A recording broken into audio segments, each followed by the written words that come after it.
Halo, selamat pagi teman-teman. Apa kabar? Semoga semuanya sehat selalu. Pada hari ini kita bertemu lagi pada sesi yang kelima mata kuliah Metode Pengembangan Kognitif PAUD 4104. Pada sesi yang kelima ini kita belajar secara khusus terkait dengan metode, media, dan juga evaluasi pengembangan kognitif. Untuk materi secara detail ada di dalam modul yang ketujuh.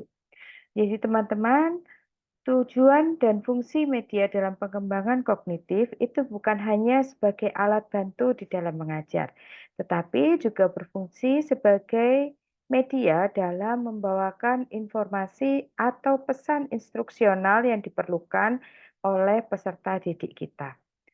Fungsi dan juga tujuan dari media dalam pengembangan kognitif itu apa saja? Yang pertama, merangsang anak dalam melakukan kegiatan, pikiran, perasaan, perhatian, dan juga minat. Di mana dalam hal ini akan melibatkan pikiran, minat, emosi, dan juga perasaan pribadi seorang anak, serta melibatkan adanya intelektual yang nantinya bisa mempengaruhi anak dan juga anak bisa mendapatkan suatu kesan yang baik dari media pembelajaran yang diberikan oleh guru. Mengapa hal ini penting? Hal ini penting karena terkait dengan perhatian khusus yang akan teman-teman gunakan dalam mendesain media pembelajaran itu sendiri, supaya nantinya bisa mendapatkan respon emosional dari peserta didik. Dalam hal ini kaitannya dengan untuk kepentingan bagi anak-anak peserta didik kita, anak usia dini, dalam meningkatkan motivasi belajar pada diri anak. Tujuan yang kedua, tugas dan fungsinya dalam pengembangan kognitif yaitu bereksperimen. Anak usia dini sekarang merupakan anak yang lagi senang dalam melakukan percobaan atau bereksperimen. Mereka suka melakukan hal-hal yang baru.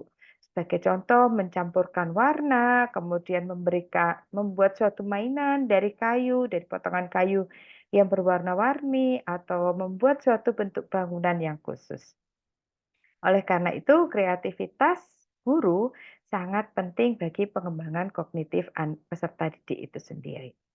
Fungsi yang ketiga yaitu menyelidiki atau meneliti. Kemudian media juga berfungsi sebagai alat bantu.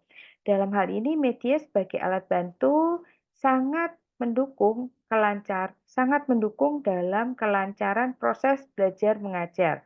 Sebagai contoh pada saat anak bermain dan belajar.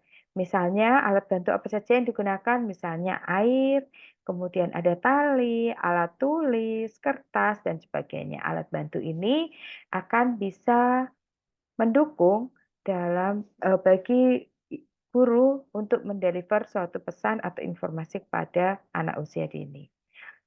Tujuan dan juga fungsi yang kelima yaitu untuk mencapai tujuan pendidikan yang maksimal, di mana dengan adanya media ini maka proses pembelajaran akan menjadi lebih bermakna, sehingga peserta didik bisa mendapatkan ilmu sesuai dengan apa yang diberikan oleh gurunya atau mencegah terjadinya suatu misleading atau kesalahpahaman, sehingga nantinya tujuan dari pembelajaran itu sendiri akan tercapai.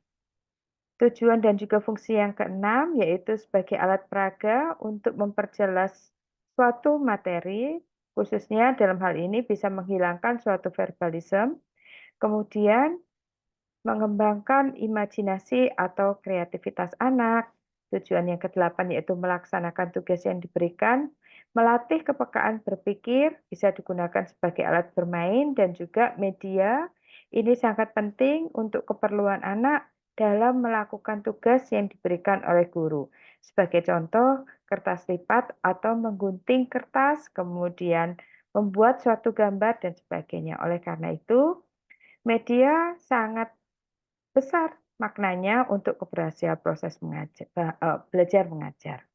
Sebagai guru bagi anak usia dini, maka media yang baik itu harus memenuhi berbagai syarat. Sebagai contoh, syaratnya yaitu menarik dan juga menyenangkan baik dari segi warna maupun dari segi bentuk, kemudian tumpul bentuknya karena ini terkait dengan safety, Ukurannya juga harus disesuaikan dengan anak usia dini, tidak membahayakan anak, kemudian media juga merupakan sesuatu hal yang bisa dimanipulasi.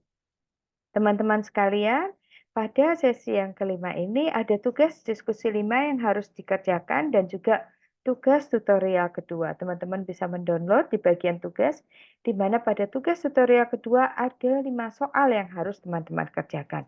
Setiap soal memiliki skor 20. Jadi totalnya nanti 20 kali 5 itu adalah 100. Semoga teman-teman bisa mengerjakan tugas 2 dengan baik.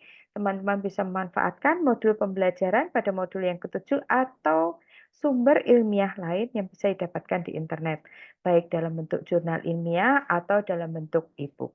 Jangan lupa apabila mengerjakan tugas dan mengambil dari sumber bacaannya dari sumber bacaan ilmiah, maka harus dicantumkan referensinya untuk mencegah terjadinya plagiarisme.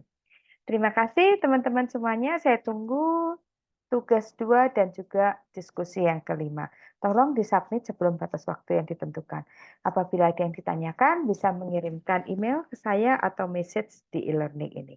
Terima kasih, sehat selalu dan selamat pagi semuanya.